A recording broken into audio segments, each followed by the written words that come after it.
Hello students and welcome to Vashishtha academy. और आज मैं बहुत इम्पॉर्टेंट बातें आप सभी के सामने रखने जा रहा हूँ।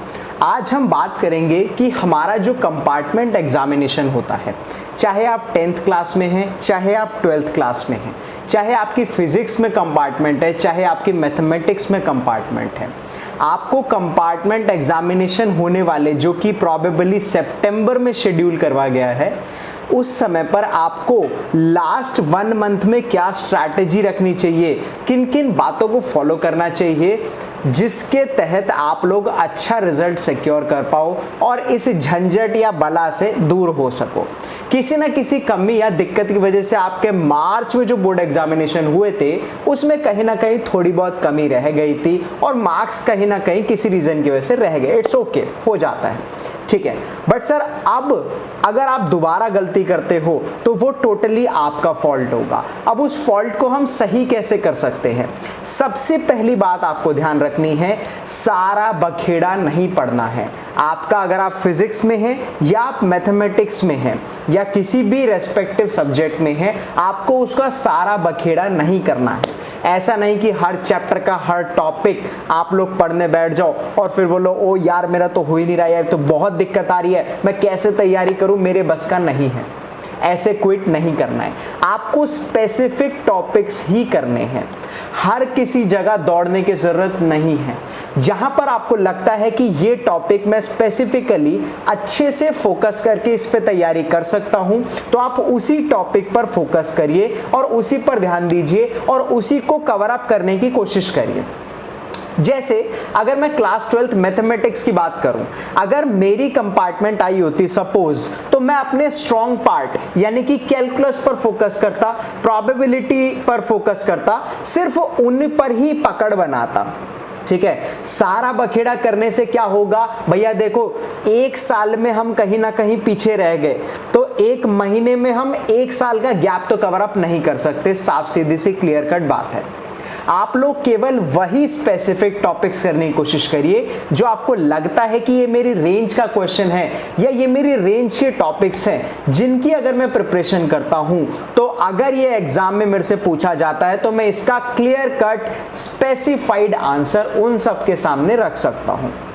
नेक्स्ट पॉइंट, सेकेंड पॉइंट, जैसे आपका 80 मार्क्स का पेपर होता है मैथमेटिक्स का क्लास 12th में, और 10th में भी 80 मार्क्स के होते हैं, और 12th में जो फिजिक्स का पेपर होता है वो होता है 70 मार्क्स का। अगर हम 80 मार्क्स से कैलकुलेट करें तो लगभग 27 नंबर आपके बैठते हैं अगर आप लोगों को पास होना है कंपार्टमेंट एग्जाम में। तो मैक्सिमम लेके चल रहा हूं, आप टारगेट बना के चलिए 30 पढ़ना है। तो यार 80 में से 30 लाना is not a big deal, वो भी सीबीएसई बोर्ड एग्जामिनेशन पे, जहां पर कहीं ना कहीं दूसरे बोर्ड एग्जामिनेशन से ज्यादा लीनिएंट चेकिंग की जाती है। कहा जा सकता है बच्चों के फेवर में रहती है सीबीएसई सदा से ही। ठीक है, नेक्स्ट आपको पिछले 10 साल के क्वेश्चन पेपर का एनालिसिस करना है। अब वो एनालिसिस कैसे होगा, मैं कैसे पढ़ता था, मैं आपको अपनी स्ट्रैटेजी बताता हूं, क्योंकि मैं अपने आप को ना टॉपर समझता, ठीक है ना, मैं अपने आप को समझता हूं कि एकदम एवरेज स्टूडेंट जैसा हर किसी स्टूडेंट को होना चाहिए।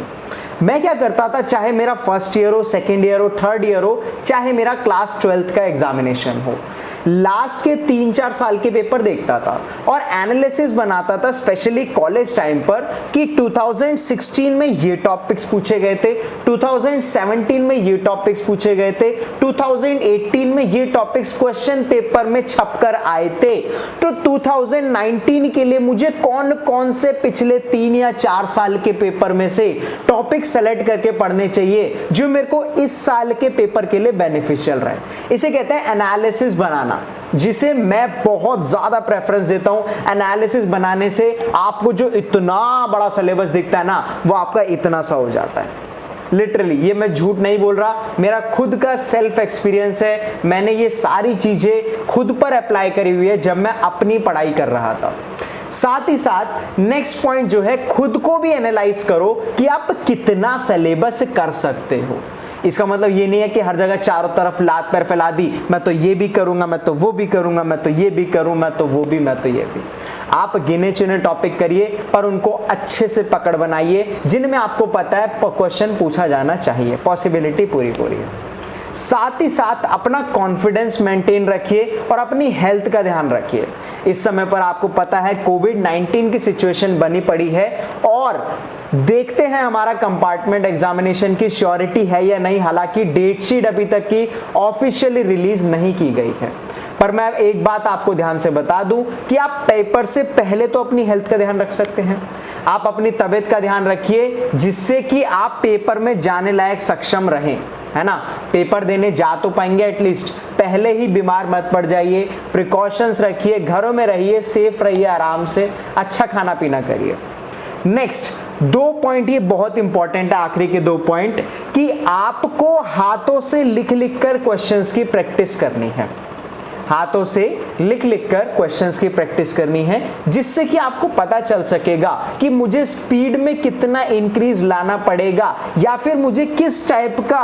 आप क्या करो, आपने क्वेश्चन उठाया, आप उसका आंसर नोट डाउन करके देखो, आप उसको वापस से उसी बुक में जाओ और उसका आंसर अपने हैंड रिटन वाले से मैच करके देखो कितना टाइप का वो सिमिलर होता है। अगर वो थ्योरेटिकल क्वेश्चन है, अगर वो मैथमेटिकल क्वेश्चन है, वहां तो आपको स्टेप वाइज मार्किंग मिलेगी, तो आप वहां भी क्लियर कट पास हो सकते हो।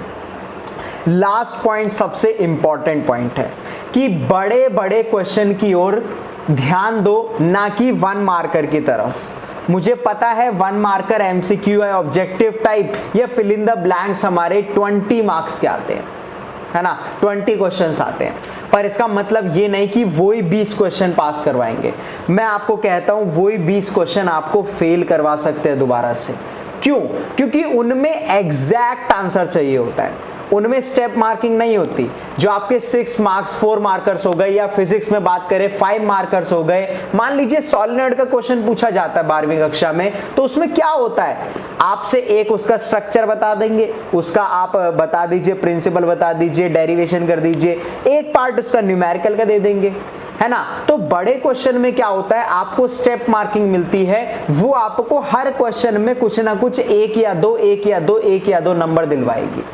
और जो 1 मार्कर क्वेश्चन होते हैं वो या तो 1 देगा आपको या 0 देगा। तो इन बातों का ध्यान रखिए आप लोग, ठीक है ना। बिल्कुल भी घबराने की जरूरत नहीं है, आप लोगों को लंबे क्वेश्चंस पर ज्यादा फोकस करना है। तब तक के लिए thank you very much. Channel को सब्सक्राइब मार देना एंड बाय बाय।